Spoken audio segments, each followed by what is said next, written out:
Level. Fashion केवल परिधान तक ही सीमित नहीं, वो रहन सहन, चाल ढाल, बोलचाल, लोक व्यवहार, मेकअप, फिनिशिंग आदि रूपों में फैला हुआ है।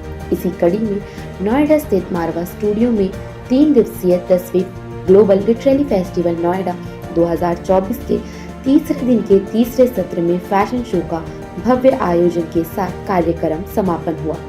दीप प्रज्वलन के साथ कार्यक्रम की शुरुआत की गई।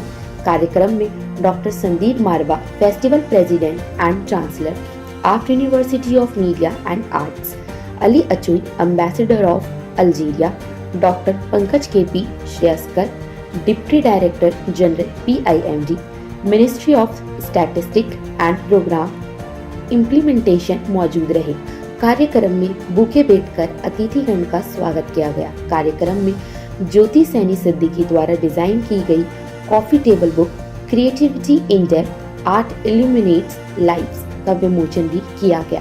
फैशन शो में भारतीय संस्कृति को बहुत ही खूबसूरत तरीके से पेश किया गया, जिसमें मॉडल्स ने भारत के अलग अलग राज्यों की प्रसिद्ध पोशाक को पहनकर और हाथों में किताब लेकर रैंप पर खूबसूरती और टैलेंट का जलवा बिखेरा, जिससे सभी गेस्ट और स्टूडेंट्स बहुत प्रभावित हुए और खूब वाहवाही भी की। साथ ही doctor Sandeep Marwah, festival president and chancellor, AAFT university of media and arts ने सभी लोगों का शुक्रिया किया और कहा, मुझे स्टूडेंट्स की मेहनत देखकर बहुत खुशी हो रही है। फैशन डिजाइन कपड़ों और एक्सेसरीज पर डिजाइन और सौंदर्य को साकार करने की कला है। फैशन शो लोगों के बीच रुचि बनाने और उनके बीच नए आगमन के बारे में जागरूकता फैलाने में मदद करता है। 3 दिन के कार्यक्रम के बाद संदीप मारवा ने कहा, कार्यक्रम काफी सफल रहा। 76 देश इसमें शामिल रहे। इस कार्यक्रम को सफल बनाने के लिए सभी गेस्ट, फैकल्टी मेंबर, मीडिया सभी का धन्यवाद किया। कार्यक्रम में उपस्थित अतिथिगण को डॉक्टर संदीप मारवा द्वारा फेस्टिवल मोमेंटो देकर सम्मानित भी किया गया। 10वें ग्लोबल लिटरेरी फेस्टिवल नोएडा 2024 के तीसरे दिन के आखिरी कार्यक्रम से मैं बाहर आया हूं। मैं गदगद हूं, बहुत खुश हूं, बहुत उत्साहित हूं, प्रोत्साहित हूं। और जिस खूबसूरत ढंग से AAFT school of fashion and design के तमाम बच्चों ने जो प्रेजेंटेशन दी है रैंप के ऊपर, वो देखते ही बनती थी। चाहे वो मॉडर्न हो, चाहे वो साड़ियों का रूपरेखा तैयार की गई हो, चाहे वो विभिन्न देशों को लेकर ड्रेसेस तैयार किए गई हों, मेरे पास कोई शब्द नहीं है इन बच्चों की तारीफ करने का। इन्हें 30 दिन का टाइम दिया गया था। उस 30 दिन के अंदर इन तमाम बच्चों ने दुनिया भर को लपेटकर एक रैंप के ऊपर इस खूबसूरती से बसेरा है जैसे नदी समुद्र में जाके मिल जाती है। और एक भी कुर्सी शायद खाली नहीं थी। कुर्सी और लोगों पे लोग चढ़े हुए थे, क्योंकि लोग इस खूबसूरत फैशन शो को मिस नहीं करना चाहते थे। और हर चीज़ का उसमें भाव था। बहुत ही, मैं तो कहूँगा कि इमोशनल फैशन शो था, क्योंकि आखिरी राउंड जो था वो उसमें सारे प्रदेशों को लेकर और विभिन्न ढंग से किस प्रकार से वहाँ की औरतें साड़ी और मेकअप और ज्वेलरी पहनती हैं उसे दर्शाया गया था। और उसी प्रदेश की जो चर्चित किताब है उसको लेकर रैंप के ऊपर मॉडल जो है वो बड़े खूबसूरत ढंग से चलकर लोगों के सामने आई थी।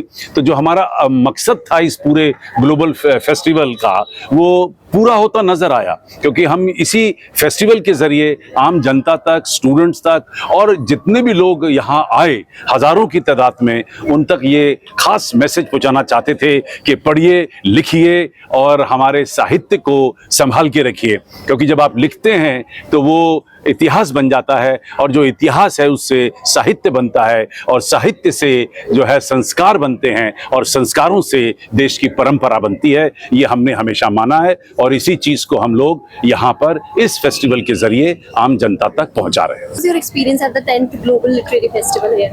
Wonderful. I'm very happy to be here. It's every time proud and honored to be here in Marwa Studio in different activities. And And today I have seen many wonderful things, mixing between food, outfits, literature. Everything is good. I think you are doing very good job and very well job, and you are contributing to enhance the relation between different countries.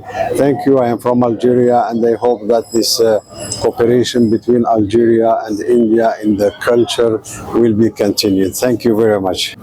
It was a wonderful evening coming here. It was a great pleasure seeing the expositions of the young students, the fashion designers, and a mix of the confluence of the literature along with the fashion.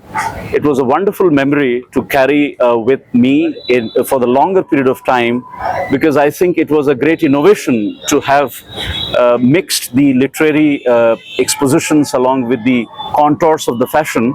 And I think these innovations must be appreciated and must be practiced much more in future. And I think such experiments are long overdue.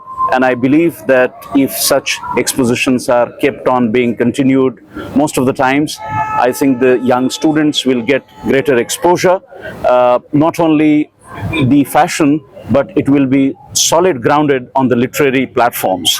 Wish you all the very best to this institute, to the president, Dr. Marwa, as also to the youngsters and the future students who are going to come back to this, and also to the faculty members. Thank you so very much.